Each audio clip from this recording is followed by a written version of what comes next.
Hello, everyone, and welcome back to Hello Word. I'm Alex, your host, and I'm so excited to have you join me today as we dive into another fascinating word. The word of the day is average, a B1 level verb that means to calculate the mean value. Let's explore this versatile word and how we can use it in our daily conversations. To put it simply, when we average something, we add up all the numbers in a group and then divide by the total number of items.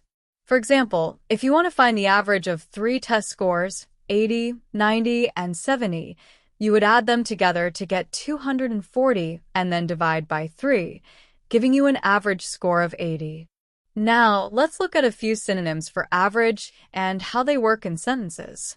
A common synonym is calculate, as in, we need to calculate the total cost of the project.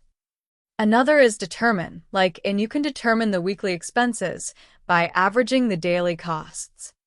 Lastly, we have compute, as in she will compute the scores to find the final average.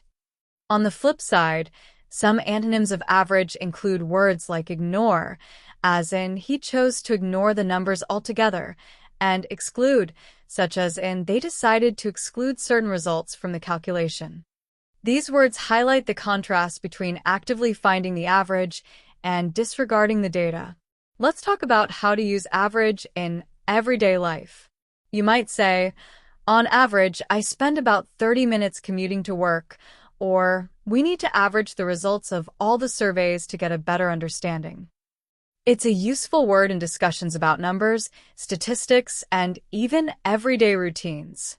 Here are a few more examples to lock it in. The students' test scores average out to 75 this semester. If we average the rainfall over the past 5 years, this season has been unusually dry. You can average your savings by looking at the monthly deposits. And that's it for today's episode of Hello Word.